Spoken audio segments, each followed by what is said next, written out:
सभी लोगों को ये लगता है कि श्री राधा कृष्ण जी का विवाह नहीं हुआ था। श्री कृष्ण जी ने किशोरी जी से विवाह क्यों नहीं किया? सबका ये प्रश्न रहता है, क्योंकि सिर्फ लोग ये जानते हैं कि श्री किशोरी जी भगवान की प्रेयसी थी। तो इस प्रश्न पर एक उल्लेख मिलता है, एक कथा है जिसे लोग नहीं जानते। तो कथा कुछ ऐसे है कि एक बार श्री कृष्ण जी ने किशोरी जी से कहा कि मोको तो से ब्याह करना है। तो किशोरी जी इधर उधर देखने लगी। तो श्री कृष्ण जी ने फिर से कहा कि आपने सुना नहीं, मोको तो से ब्याह करना है। तो किशोरी जी ने कहा कि हाँ मैंने सुना, लेकिन आपको विवाह करना किससे है?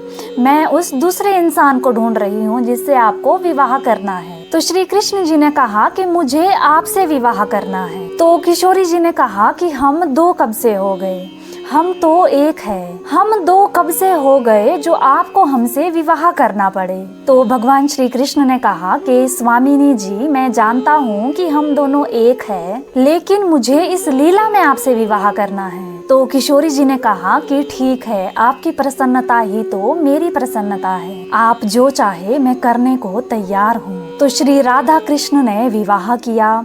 वृंदावन में एक भांडिरवट नाम की जगह है जहाँ श्री राधा कृष्ण का विवाह हुआ, और ये विवाह स्वयं श्री ब्रह्मा जी ने करवाया। और किशोरी जी की एक सहेली है श्री ललिता जी, उन्होंने किशोरी जी का गठबंधन किया, और श्री ब्रह्मा जी महाराज के साथ साथ समस्त देवी देवता उस विवाह के साक्षी है। और वृंदावन के भांडिरवट में आज भी ये दृश्य देखने को मिलेगा। श्री राधा कृष्ण जी विराजमान है और श्री ब्रह्मा जी उनका विवाह पढ़ रहे हैं। लेकिन श्री राधा कृष्ण दो नहीं है, ये दोनों एक है। और जो भी व्यक्ति इनको दो समझने की गलती करता है वो बहुत बड़ा पाप करता है। राधा ही कृष्ण है और कृष्ण ही राधा है। ये दोनों ही कृष्ण है और ये दोनों ही राधा है। इन दोनों में कोई भेद नहीं है, कोई भी अंतर नहीं है।